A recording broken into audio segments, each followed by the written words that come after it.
کوئی شک نہیں تھا کہ وہ زیادہ تر عام سے حلیے میں ہی رہتی تھی۔ بڑی اماں نے تو سوچا تھا کہ وہ نئی نویلی دلہنوں کی طرح 24 گھنٹے بنی سوری بھاری بھرکم کپڑوں میں ملبوس رہا کرے گی، سو پورا سوٹ کیس ایسے ہی کپڑوں کا بھر دیا تھا۔ لیکن اب ہادی کے توجہ دلانے پر خود بھی کچھ احساس ہوا۔ اگلے روز ہی سوٹ کیس کھول کر نسبتاً ہلکے کام کے 2-4 جوڑے منتخب کیے، اور جس وقت وہ لائٹ پرپل شفون کے سوٹ میں ملبوس کچن میں رات کے کھانے کی تیاری کر رہی تھی، ہادی پانی پینے کچن میں آیا۔ وہ فریج سے پانی کی بوتل نکال کر پلٹا تھا کہ نظر اس کے دوپٹے پر پڑی، جس کے کونے کو آگ نے اپنی لپیٹ میں لے لیا تھا۔ ایک لمحے کا توقف کیے بغیر اس نے آگے بڑھ کر اس کا دوپٹہ کھینچ لیا۔ وہ اس اچانک افتاد سے گھبرا کر پیچھے ہٹی تو وہ دونوں ہاتھوں سے دوپٹے کی آگ بجھا رہا تھا۔ تم سے کس احمق نے کہا تھا کہ ایسے کپڑے پہنو؟ اس نے پلٹ کر گھولا۔ آپ نے؟ برجستہ گوئی میں تو اس کا کوئی ثانی نہیں تھا۔ اس صاف گوئی پر ہادی اسے گھورتے ہوئے باہر نکل گیا۔ لیکن اگلے روز صبح آفس جانے سے پہلے اس نے ذرا کی ذرا اس کے کمرے میں جھانکا۔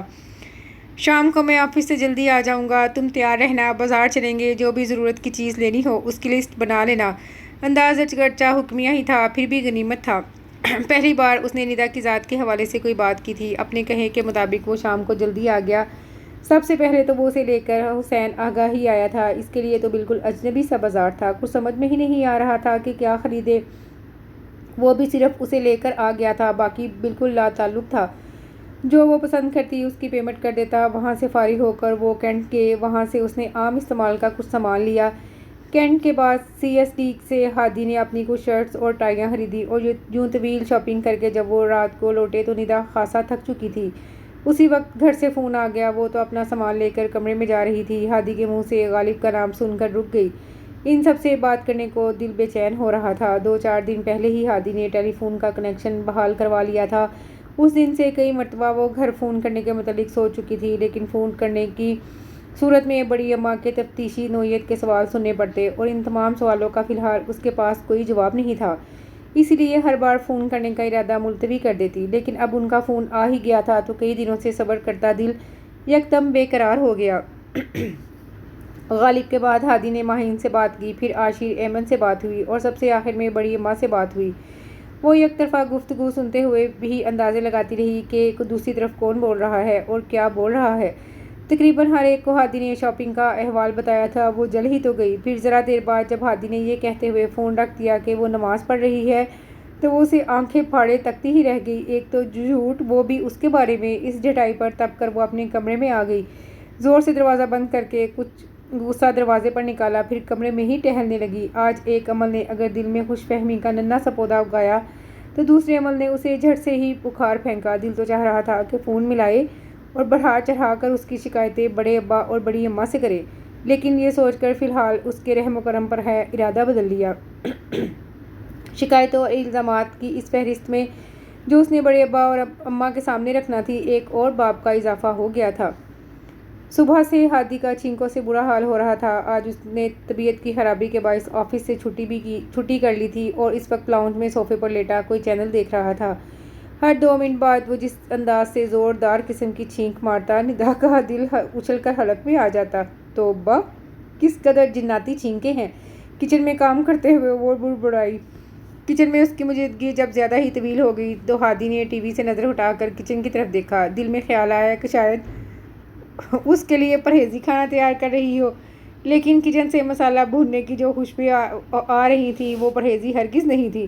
ایک ٹھنڈی سانس لے کر ہادی نے ٹی وی آف کیا اور پھر بازو آنکھوں پر رکھ کر آنکھیں موند لیں۔ تھوڑی دیر بعد سے نزدیک سے قدموں کی آہٹ محسوس ہوئی۔ بازو آنکھوں پر رکھے اس نے تھوڑی سی آنکھیں کھولی۔ ندا خاموشی سے اس کے صوفے کے قریب آئی تھی، پھر کچھ دیر رک کر اسی خاموشی سے واپس بھی چلی گئی۔ اس نے کوئی نوٹس لیے بغیر آنکھیں دوبارہ موند لیں، لیکن جب اگلے 20 منٹ میں ندا چوتھی بار آ کر پلٹی تو وہ کچھ چونکا۔ اسے لگا جیسے وہ اس کی طبیعت پوچھنا چاہ رہی ہے لیکن مخاطب نہیں کر پا رہی۔ اسے مزہ آنے لگا، ورنہ صبح سے وہ کتنی بار سوچ چکا تھا کہ کیسی بے حس لڑکی ہے، کسی بات کا اثر ہی نہیں ہوتا۔ مجال ہے جو کسی چیز کے بارے میں ذرا سی بھی فکر مندی چہرے سے ظاہر ہو، لیکن اب 15-20 منٹ سے اسے اپنے گرد منڈلاتا دیکھ کر اسے کچھ تسکین سی محسوس ہو رہی تھی۔ آپ ڈاکٹر کے پاس نہیں جا رہے؟ آخر ہمت کر کے پوچھ ہی لیا۔ کیوں؟ اسی پوزیشن میں لیٹے ہوئے محض آنکھیں کھولی تھی وہ ڈاکٹر کا ٹائم ختم ہونے والا ہے نا، پھر کلینک بند ہو جائے گا۔ جلدی سے وضاحت دی۔ میں نہیں جا رہا۔ اس نے خام خواہ نخرہ دکھایا۔ طبیعت زیادہ خراب نہ ہو جائے، میڈیسن لے لیتے تو اچھا تھا۔ وہ بددستور منمنا رہی تھی۔ کہہ تو دیا نہیں جا رہا۔ ذرا سی توجہ ملنے پر تسکین تو ہوئی، لیکن ابھی بھی سیری نہیں ہوئی تھی۔ سو لہجے میں اکڑ پیدا کی۔ وہ بیچاری سست قدموں سے واپس پلٹ گئی، لیکن آدھے گھنٹے بعد ہی ہادی کو اپنے فیصلے پر نظر ثانی کرنا پڑی۔ بخار تھا کہ بڑھتا ہی جا رہا تھا۔ دماغ کو زمین پر لا کر سوچا تو یہی مناسب معلوم ہوا کہ ڈاکٹر کے پاس چلے جانا چاہیے۔ بالوں کو ہاتھ سے درست کرتے ہوئے وہ اٹھ کھڑا ہوا۔ دروازہ بند کر لو، میں جا رہا ہوں، بلند آواز میں اسے پکار کر کہا۔ وہ فوراً لاؤنج میں آئی۔ کہاں جا رہے ہیں؟ حیرت سے پوچھا۔ ڈاکٹر کے پاس۔ اس کے چہرے کو بغور دیکھتے ہوئے اطلاع دی۔ توقع کے مطابق اس کے چہرے پر اطمینان کے تاثرات ابھرے تھے۔ اسے خوشی سی ہوئی۔ 1 منٹ ٹھہرے پلیز، وہ کہتے ہوئے تیزی سے کچن میں گئی۔ 2 منٹ بعد جب واپس آئی تو ہاتھ میں ڈونگا تھا۔ یہ عثمان بھائی کے گھر میں دیتے جائیے گا، آنٹی کی ریسیپی ٹرائی کی تھی۔ قیمہ بڑی شملہ مرچ کا ڈونگا اس کے ہاتھ میں پکڑاتے ہوئے بڑی سرشاری سے بتایا تھا، اور اس لمحے ہادی کا جی چاہا کہ ڈونگا سامنے دیوار پر دے مارے۔ تو اصل چکر یہ تھا، ڈاکٹر کا کلینک عثمان کے گھر کے پاس تھا، تو ان شملہ مرچوں کو عثمان کے گھر پہنچانے کے لیے اسے ڈاکٹر کے پاس بھیجا جا رہا تھا۔ اپنی توقعات کے ٹوٹنے پر وہ بری طرح کھول کر رہ گیا۔ دانت بھیجتے ہوئے ڈونگا اس کے ہاتھ سے لے لیا۔ وہ 2-3 گھنٹوں کے لیے عثمان کے گھر قرآن خوانی میں گئی تھی۔ واپس آئی تو کچن کا حال دیکھ کر چکرا گئی۔ پورا کچن تلپٹ ہو چکا تھا۔ کمال ہے، اتنی سی دیر میں کیا حال کر دیا۔ وہ بڑبڑائی۔ ڈرائنگ روم سے باتوں کی آواز آ رہی تھی۔ باہر کھڑی گاڑی اور موٹر سائیکل دیکھ کر اندازہ ہو ہی گیا تھا کہ اس کے دوستوں کی آمد ہوئی ہے، اور کچن کا یہ حال یقیناً مہمانوں کی خاطر تواضع کرنے کی کوشش میں ہوا تھا۔ اس سے تو اچھا تھا بازار سے ہی کچھ لے آتے، اس نے چیزیں سمیٹتے ہوئے سوچا۔ آج رات کو اس نے کڑی بنانے کا سوچ رکھا تھا۔ جانے سے پہلے وہ سارا کام نپٹا کر گئی تھی۔ پکوڑوں کے لیے امیزہ بنا کر فریج میں رکھ دیا تھا، جو ہادی کے کام آ چکا تھا، یعنی دوستوں کی خاطر پکوڑوں سے کی گئی ہے۔ اسے اتنے سگھراپے پر حیرت ہوئی، لیکن اس سگھراپے کے نتیجے میں بکھرا پھیلاوا سمیٹتے ہوئے اسے کافی دیر ہو گئی۔ ابھی وہ برتن دھو کر فارغ ہی ہوئی تھی کہ وہ ٹرے اٹھائے اندر چلا آیا۔ ندا نے ایک نظر ٹرے پر ڈالی۔ ٹرے اٹھاتا ہوا اندر چلا آیا، چائے کے ساتھ پکوڑوں اور پکوڑوں کے ساتھ چٹنی۔ صد حیرت، چٹنی چیک کرو، کچھ خراب لگ رہی ہے۔ اسے مخاطب کیا گیا۔ رنگت تو واقعی کچھ عجیب سی تھی، کم از کم چٹنی جیسی تو کوئی بات نہیں لگ رہی تھی۔ میرا خیال ہے پودینہ ایکسپائر ہو گیا ہے۔ کسی نتیجے پر نہ پہنچتا دیکھ کر ہادی نے خود ہی رائے ظاہر کی۔ اوف، اسے ہنسی آ گئی۔ کبھی پودینہ بھی ایکسپائر ہوا ہے؟ مسکراہٹ روکنے کی کوشش کرتے ہوئے سوچا، لیکن خشک پودینہ تو ختم ہو گیا تھا۔ آپ کو کہاں سے ملا؟ اچانک آج یاد آیا تو پوچھ بیٹھی۔ پورا جھاڑ بڑا ہوا ہے۔ ہادی نے اس کی معلومات میں اضافہ کیا۔ کہاں ہے؟ وہ حیران ہوئی۔ ہادی نے جواب میں کیبنٹ کھول کر ڈبہ اس کے ہاتھ میں تھمایا۔ آپ نے اس سے چٹنی بنائی؟ مسکراتے ہوئے پوچھا۔ ظاہر ہے، وہ جھنجھلایا۔ یہ پودینہ نہیں ہے، گرین ٹی ہے۔ وہ کھلکھلا کر ہنسی تھی۔ اس نے خجالت چھپاتے ہوئے اسے گھورنا چاہا، مگر اس کے چہرے پر بکھری معصوم سی شفاف ہنسی دیکھ کر وہ کچھ دیر کو غصہ بھول گیا۔ کتنی مختلف لگ رہی تھی یوں ہنستے ہوئے۔ وہ ایک لمحے کو محبوط ہوا، مگر اگلے ہی پل سنبھل گیا۔ تم صحیح ڈبوں میں صحیح چیزیں نہیں رکھ سکتی؟ بظاہر جھنجھلا کر کہا۔ یہ ڈبہ گرین ٹی کا ہی ہے۔ اس نے ہنسی پر قابو پاتے ہوئے وضاحت دی۔ لیکن میں تو اس میں پودینہ ہی رکھتا تھا نا۔ عجیب منطق تھی۔ ندا کو ایک بار پھر ہنسی آ گئی۔ رخ موڑ کر اس نے بمشکل مسکراہٹ چھپائی تھی۔ ہادی جھنجھلاتا ہوا باہر نکل گیا۔ یہ اور بات کے چہرے پر غصہ بھرے تاثرات لانے کے باوجود اسے غصہ نہیں آیا تھا۔ سچی بات تو یہ ہے کہ اپنی حماقت پر خود اسے بھی ہنسی آ رہی تھی۔ آج شام کو میرے آفس کے کلیگ اپنی مسز کے ساتھ آئیں گے۔ کچھ منگوانا ہو تو بتا دو۔ آفس کے لیے نکلتے ہوئے اسے اچانک یاد آیا، چائے پر آئیں گے؟ اس نے سوال کیا۔ ظاہر ہے شام کو چائے پر ہی آتے ہیں۔ کسی بھی بات کا سیدھا جواب دینا تو اس کی سرشت میں نہ تھا۔ نہیں، میں تو اس وجہ سے پوچھ رہی ہوں کہ آپ کے اکثر دوست شام کی چائے پر آتے ہیں، پھر رات کا کھانا کھا کر ہی جاتے ہیں۔ اس نے بڑے آرام سے طنز کیا کہ پچھلے چند دنوں میں یہی ہوا تھا۔ سچ شکر کہ کوئی جواب دینے کے بجائے محض گھورنے پر اکتفا کیا، اور جب شام کو لوٹا تو اسے زحمت سے بچانے کے لیے سب کچھ بازار سے ہی لے آیا تھا۔ اسے شرمندگی ہوئی۔ کیا تھا جو چپ چاپ اس کی بات سن لیتی؟ اس نے خود کو ڈپٹا، پھر اس شرمندگی کے زیر اثر کچھ چیزیں خود بھی بنا لیں۔ نہ صرف یہ بلکہ آج تو اپنی تیاری پر بھی خاص توجہ دی تھی۔ اس روز ہادی کے ساتھ جو کپڑے خریدے تھے ان میں سے ہی ایک زیب تن کیا۔ جس وقت مہمان آئے اس کے سمیت سب کچھ سیٹ تھا۔ آج پہلی بار اس کا کوئی کولیگ مسز سمیت آ رہا تھا۔ مسز کو نہ جانے اس نے کیسے انوائٹ کر لیا تھا، ورنہ عثمان کی فیملی کے علاوہ اس کے کسی اور دوست کے گھر سے کبھی کوئی نہ آیا تھا۔ یہ حقیقت بھی مہمانوں کے آنے پر کھلی۔ سمیر کی حال ہی میں شادی ہوئی تھی، لہذا باقی آفس والوں کی طرح اسے بھی شادی شدہ کپل کو انوائٹ کرنا پڑا تھا۔ نیا نویلا کپل بہت اچھا تھا۔ ہنستی مسکراتی علیزہ ندا سے بہت جلد بے تکلف ہو گئی۔ ندا کو بھی اس سے بات چیت میں کافی مزہ آ رہا تھا۔ کافی عرصے بعد وہ کسی ہم عمر سے ملی تھی۔ وہ اسے اپنے ساتھ بیڈ روم میں ہی لے آئی اور اس وقت وہ دونوں بستر پر چوکڑی مار کر بیٹھی جانے کس بات پر ہنس رہی تھی، جب ہادی ایک بار پھر چائے کا کہنے اس کے کمرے میں آیا۔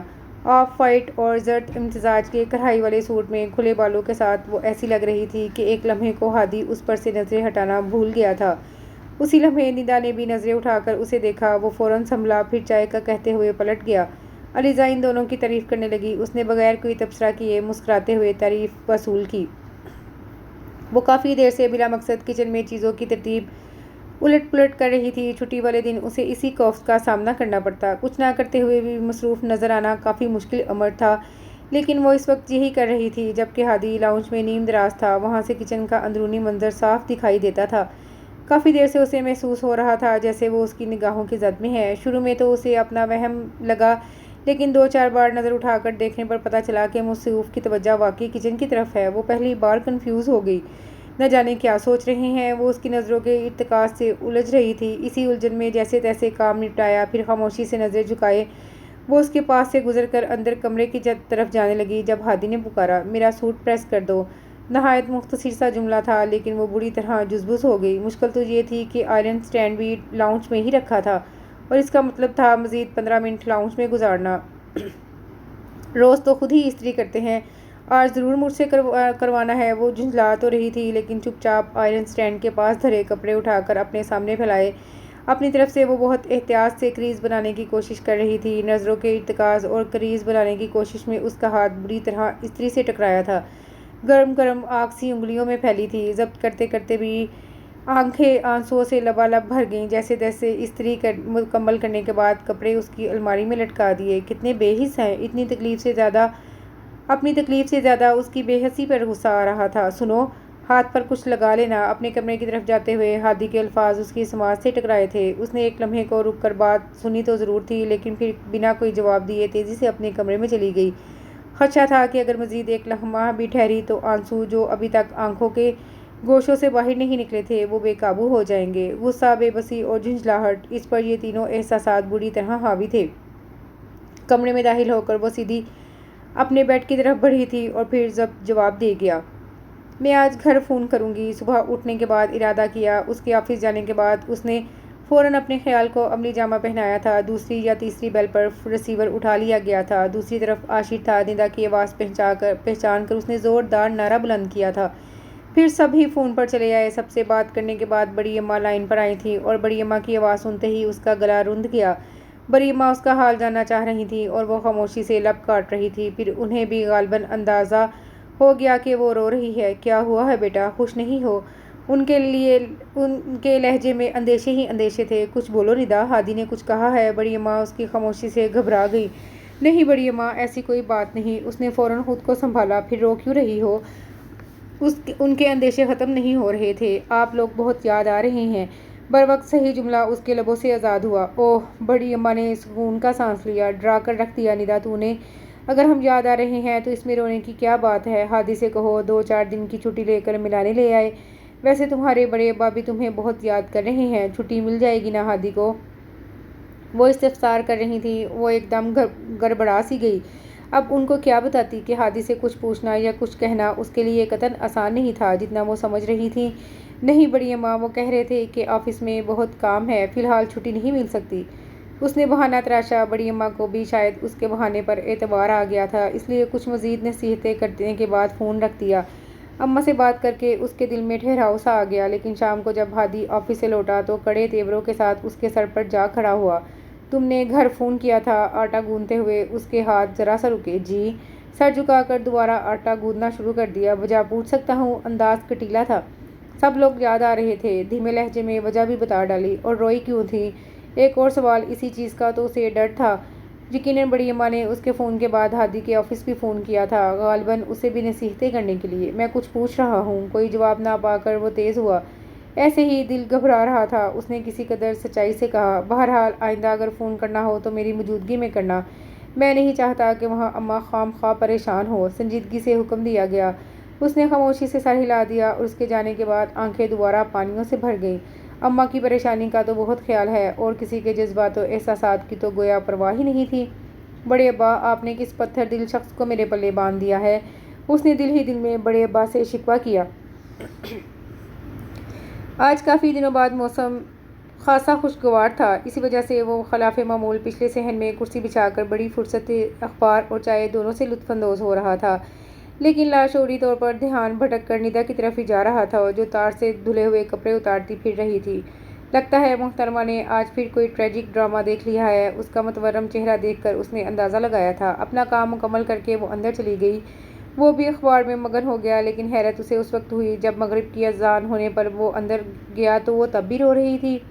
اپنے کمرے پر بیڈ پر بیٹھی گھٹنوں میں سر دیے وہ اسے صاف دکھائی دے رہی تھی۔ اس وقت تو وہ کچھ نہیں بولا، لیکن رات کو کھانا کھاتے ہوئے رہا نہیں گیا۔ کون سا ڈرامہ دیکھا تھا آج؟ بڑی بے نیازی سے پانی کا گلاس لبوں سے لگاتے ہوئے دریافت کیا۔ جی؟ وہ لمحے بھر کو حیران ہوئی، لیکن پھر اس کے چہرے پر نظر ڈالتے ہی اس کے لہجے میں چھپے طنز کو پا گئی تھی۔ جواب دینا اس نے ضروری نہیں سمجھا، بس ایک بار پھر سر جھکا کر پلیٹ پر جھک گئی۔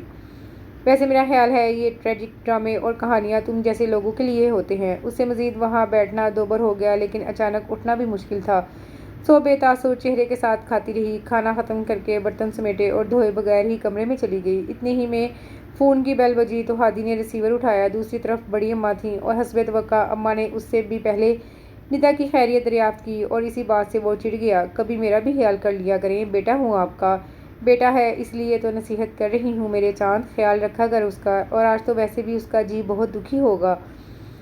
کیوں، آج کون سا ستم ٹوٹا ہے محترمہ کی ذات پر؟ وہ چپ نہ رہ سکا، اور وہ جو فون کی گھنٹی سن کر خاموشی سے اپنے کمرے کے دروازے میں آ کھڑی ہوئی تھی واپس پلٹ گئی۔ اب ضبط کا یارہ نہ رہا تھا۔ ہادی، کیا ہو گیا ہے تجھے؟ اتنا سنگ دل تو تو کبھی نہ تھا۔ آج برسی ہے اس کے باپ کی۔ اماں کو حقیقتاً اس کی بے حسی پر دکھ ہوا تھا۔ وہ چپ کا چپ رہ گیا۔ کہاں ہے؟ ذرا بلاؤ اسے۔ اماں اب ندا سے بات کرنا چاہ رہی تھیں۔ وہ ریسیور سائڈ پر رکھ کر اس کے کمرے کے کھلے دروازے میں آ کھڑا ہوا۔ وہ الماری میں سر گھسائے جانے کیا تلاش کر رہی تھی۔ اماں بات کرنا چاہ رہی ہیں تم سے۔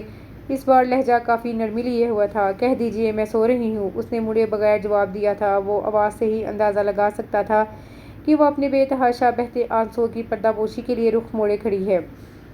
وہ چپ چاپ پلٹ گیا۔ اماں کو جانے اس بات پر یقین آیا تھا یا نہیں، بہرحال انہوں نے مزید کوئی جرح کیے بغیر فون رکھ دیا۔ وہ ریسیور کریڈل پر رکھ کر دوبارہ اس کے کمرے کی طرف گیا۔ اس بار دروازہ بند تھا۔ اس نے دستک دینے کو ہاتھ بلند کیا، پھر کچھ سوچ کر بنا دستک دیے پلٹ گیا۔ اس پر حاوی قنوطیت کا یہ دور جانے کتنا طویل ہو جاتا کہ اچانک بڑی اماں، مہین، ایمن اور عاشر کی آمد نے خوشگوار سی ہلچل مچا دی۔ کتنی ساعتیں تو وہ بے یقینی کے عالم میں کھڑی انہیں دیکھتی رہی، اور جب واقعی یقین آ گیا تو بے تابی سے ان کی شفیق باہوں میں سما گئی۔ آج صبح سے میرا دل کہہ رہا تھا کہ کوئی اچھی خبر ملے گی، وہ ہنستے ہوئے کہہ رہی تھی، جبکہ آنسو روانی سے گالوں پر بہہ رہے تھے۔ دیکھ لو ہمیں تمہارے دل کا کتنا خیال ہے، مہین اس سے گلے ملتے ہوئے کہہ رہی تھی۔ بڑی اماں، مجھے واقعی یقین نہیں آ رہا۔ اس کی خوشی چھپائے نہیں چھپ رہی تھی۔ آپ دنیا کی پہلی بہو ہیں ندا آپی، جو اپنی ساس کی آمد پر اتنا خوش ہو رہی ہیں۔ عاشر نے اسے چھیڑا۔ کتنے تیز ہو گئے ہو تم عاشر۔ اس نے پیار سے اس کے بال بکھیرے۔ بڑے ابا اور غالب کیوں نہیں آئے؟ پہلا خیال انہی کا آیا تھا، بس ان دونوں باپ بیٹے کو گھر کی چوکیداری کے لیے چھوڑ آئے ہیں۔ بڑی اماں نے مسکراتے ہوئے کہا۔ ایمن نے تو صفی نگاہوں سے گھر کا جائزہ لیا۔ آپی، گھر تو آپ نے بہت صاف رکھا ہوا ہے۔ کہاں صاف رکھا ہوا ہے، آج تو میں نے ڈسٹنگ بھی نہیں کی۔ پہلے پتہ ہوتا تم لوگوں کے آنے کا تو میں ڈھیر سارا اہتمام کرتی۔ آج تو میں نے پکائی بھی دال ہے۔ وہ ہنستے ہوئے بولی، کوئی بات نہیں، ہم بہت دنوں کے لیے آئے ہیں، آپ یہ اہتمام پھر بھی کر سکتی ہیں۔ مہین شریر ہوئی۔ ہادی کب تک آتا ہے؟ اچانک بڑی اماں کو خیال آیا، آج کہہ کر گئے تھے کسی دوست کی طرف جانا ہے، ہو سکتا ہے دیر ہو جائے۔ اس نے گھڑی پر نظر ڈالتے ہوئے جواب دیا۔ ہادی رات 9 بجے گھر آیا تھا، گیٹ ندا ہی کھولنے گئی تھی۔ کیا ہوا ہے؟ اس کے چہرے پر پھیلی مسکراہٹ دیکھ کر ہادی نے حیرت سے پوچھا تھا۔ وہ بنا کوئی جواب دیے اندر چلی آئی، اور اس کے پیچھے جیسے ہی وہ اندر داخل ہوا تھا اس کے قدم تھم سے گئے۔ اماں، آپ؟ وہ ایک لمحے کو خوش، پھر حیران، اور آخر میں پریشان ہو گیا۔ السلام علیکم بھائی۔ مہین، عاشر اور ایمن نے بھی زوردار سلام کیا۔ وہ سب سے ملتا ہوا بڑی اماں کے سامنے جھکا۔ جیتے رہو۔ انہوں نے اس کی پیشانی چومی۔ کیسی ہیں آپ؟ وہ ان کے قدموں میں ہی بیٹھ گیا۔ اماں تو ٹھیک ہیں بھائی، البتہ آپ کی خیریت مشکوک ہے۔ مہین ہنسی تھی۔ اتنی دیر تک باہر رہتا ہے تو ہادی، اور یہ یہاں گھر میں اکیلی؟ اماں نے ہلکی سی خفگی دکھائی۔ نہیں اماں، ہمیشہ تو نہیں، میرا مطلب ہے آج ہی دیر ہوئی ہے۔ وہ صفائی دینے لگا اور یوں بکھلا کر صفائی دیتا ہوا ہادی۔ ندا کو تو لطف ہی آ گیا۔ اسی لمحے ہادی نے اسے گھورا تو اس کی مسکراہٹ کو فوراً بریک لگ گیا۔ اور ندا، تم اب کھانا وغیرہ لگا دو، میرے انتظار میں ہی روک رکھا ہوگا سب کو۔ اس کا نام لے کر مخاطب کیا گیا۔ نہیں بھائی، ہم تو کھانا کھا چکے ہیں، بلکہ چائے بھی پی چکے ہیں، ایمن نے بتایا۔ وہ کچھ خجل سا ہو گیا۔ کیا پکایا ہے آج؟ خجالت چھپانے کو سوال کیا۔ دال بنائی تھی، اس نے بغیر ڈرے جھجکے جواب دیا۔ وٹ! آج پھر دال؟ وہ چلایا۔ دیکھ رہی ہیں آپ، دال کا آج لگاتار تیسرا دن ہے۔ اماں کے سامنے ان کی بہو کے نمبر گھٹانا چاہے تو اور کیا پکاتی؟ پرسوں آپ کو یاد دلایا بھی تھا کہ گوشت اور چکن ختم ہو گیا ہے، آپ لائے ہی نہیں۔ سبزی آپ کو اچھی نہیں لگتی؟ اس نے نہایت اطمینان سے جواب دیا۔ وہ جزبز ہو گیا۔ بات تو صحیح تھی، لیکن اماں کے سامنے صاف گوئی کا یہ مظاہرہ اسے کچھ پسند نہیں آیا۔ جب ہی اس کے کچن میں جانے کے بعد وہ بھی پیچھے ہی چلا آیا۔ دیکھو، اماں پہلی بار یہاں آئی ہیں اور میں نہیں چاہتا کہ وہ مجھ سے خفا ہوں، اس لیے شکوے شکایات ذرا کم کرنا۔ وہ بڑے سادہ سے انداز میں تنبیہ کر رہا تھا، لیکن اس کے لہجے میں چھپی بے چینی سے وہ بخوبی واقف تھی۔ فی الوقت تو اس نے بڑی تابعداری سے سر اس بات میں ہلایا تھا، لیکن بڑی اماں کی جانچتی نظروں سے وہ زیادہ دیر تک بچ نہ سکی۔ تم تو کہہ رہی تھیں کہ یہ کمرہ گیسٹ روم کے طور پر سیٹ کر رکھا ہے، لیکن تمہارا سارا سامان تو یہیں رکھا ہے۔ رات کو جب وہ اپنی الماری کا پٹ کھولے بڑی اماں کے لیے جائے نماز نکال رہی تھی تو انہوں نے اچانک دریافت کیا۔ وہ ایک لمحے کو سٹپٹا گئی۔ یہ تو سوچا ہی نہیں تھا کوئی اتنی معمولی بات بھی نوٹ کر لیں گی۔ وہ بڑی اماں، اپنا سامان تو میں نے اس کمرے میں رکھا ہے، دوسرے کمرے میں تو ان کا سامان بھرا ہوا ہے، اور وارڈروب بھی اتنی گندی ہے ان کی، وہی سنبھالنے میں نہیں آتی۔ اگر میں بھی سامان وہاں رکھ دیتی تو پھر تو اللہ ہی حافظ تھا، اس نے بروقت جواب دیا۔ پتہ نہیں ان کی تسلی ہوئی یا نہیں، مگر فی الحال وہ خاموش ہو گئی۔ اس نے بھی سکون کا سانس لیا۔ رات کو دیر تک مہین اور ایمن کے ساتھ محفل جمی رہی۔ ہادی تو کچھ دیر بعد ہی اٹھ کر اپنے کمرے میں چلا گیا تھا۔ بڑی اماں بھی باتیں کرتے کرتے سو گئیں، لیکن وہ تینوں مزے سے بیٹھے گزرے دنوں کے احوال سنا رہے تھے۔ باتیں کرتے کرتے 2 بج گئے جب بڑی اماں کی آنکھ کھلی۔ تم ابھی تک یہاں بیٹھی ہو؟ انہوں نے حیرت سے ندا کو دیکھا۔ مجھے کہاں جانا تھا، وہ سٹپٹائی۔ بہت دیر ہو گئی ہے بیٹا، بس اب سو جاؤ۔ انہوں نے وقت کا اندازہ لگانا چاہا۔ بڑی اماں، آج تو میں اور مہین اکٹھے ہی سوئیں گے، اتنے دنوں بعد ملے ہیں، بہت سی باتیں کرنی ہیں۔ اس نے ذرا منت بھرا لہجہ اختیار کیا۔ مہین ابھی کئی دن تک تمہارے پاس ہی ہے، باقی باتیں پھر کر لینا۔ اب جاؤ سونے، ورنہ صبح آنکھ نہیں کھلے گی۔ بڑی اماں اسے اس کے صحیح ٹھکانے پر پہنچانے پر مصر تھیں۔ وہ ناچار اٹھ کھڑی ہوئی، کمرے سے باہر آ کر لاؤنج میں دیکھا، صوفے پر عاشر سو رہا تھا اور راہ فرار ممکن نہ تھی۔ اسے ہادی کے کمرے کا رخ کرنا ہی پڑا۔ دبے پاؤں دروازہ کھول کر اندر آئی تھی۔ کمرے میں نائٹ بلب کی نیلگوں روشنی پھیلی ہوئی تھی۔ بیڈ پر کروٹ کے بل وہ گہری نیند میں تھا۔ وہ خاموشی سے آ کر صوفے پر لیٹ گئی۔ 2 سیٹر صوفے پر رات گزارنا اتنا بھی آسان نہیں تھا۔ پاؤں سمیٹ کر سونے کی کوشش کی، پر نیند کسی طور آنے کا نام نہیں لے رہی تھی۔ کتنے مزے سے سو رہے ہیں۔ بیڈ پر ہادی کے چین سے سوتے وجود کو دیکھ کر اسے بے چینی ہوئی۔ وہ جلدی کرتی رہی۔ آخر نیند اس پر مہربان ہو ہی گئی، اور نیند آتے کے ساتھ ہی ہمیشہ کی طرح خوابوں کا نہ رکنے والا سلسلہ شروع ہو گیا۔ خوبصورت پہاڑیوں پر ہادی کا ہاتھ تھامے اچھی بلی سیر کر رہی تھی کہ اچانک پاؤں پھسلا۔ پہاڑی کی بلندی سے نیچے گرتے ہوئے وہ بے ساختہ چلائی، اور جب آنکھ کھلی تو سامنے ہی ہادی کھڑا خشمگین نگاہوں سے اسے گھور رہا تھا۔ تم پہلے ہی کارپٹ پر سو جاتی، لڑکنے کا شوق پورا کرنا ضروری تھا۔ مربت تو اسے چھو کر نہیں گزری تھی۔ وہ شرمندگی چھپاتی اٹھ کھڑی ہوئی۔ بہرحال میں نماز پڑھنے جا رہا ہوں، تم بیڈ پر سو جاؤ، اگر اماں نے دیکھ لیا تو۔ آگے بات ادھوری چھوڑ کر وہ واش روم میں گھس گیا۔ وہ چند لمحوں کے لیے تو سوچتی رہی، لیکن پھر نیند سے بوجھل آنکھوں کے ساتھ غراب سے بستر میں گھس گئی۔ معلوم تھا کہ وہ نماز کے بعد دوبارہ سونے کا عادی نہیں ہے۔ اس دن تو اس کے عیش ہو گئے۔ بڑی اماں نے اسے اٹھائے بغیر خود ہی ناشتہ بنا لیا تھا۔ اس کی آنکھ اس وقت کھلی تھی جب ہادی ڈریسنگ ٹیبل کے آگے کھڑا ٹائی کی نوٹ بنا رہا تھا، نہایا دھویا نکھرا نکھرا سا۔ وہ ایک نظر اپنے ملگجے حلیے پر ڈالتی ہوئی سلیپر پاؤں میں ڈال کر باہر نکل آئی۔ ہادی نے ذرا رخ موڑ کر اسے جاتے دیکھا تھا۔ ہادی کے آفس جانے کے بعد باقی پورا دن دوپہر کا پرتکلف کھانا تیار کرنے اور سب کے ساتھ باتیں کرنے میں صرف ہوا۔ شام کو وہ عاشر، ایمن اور مہین کے ساتھ کالونی کی سڑکیں ناپنے نکل گئی۔ مغرب کے بعد گھر لوٹی تو ہادی بھی آفس سے آ چکا تھا، اور بڑی اماں اس کی خبر لے رہی تھیں۔ سب کے آنے پر جب بڑی اماں خاموش ہوئی تھیں، ہادی بھی جان چھوٹنے پر شکر مناتا اٹھ کھڑا ہوا۔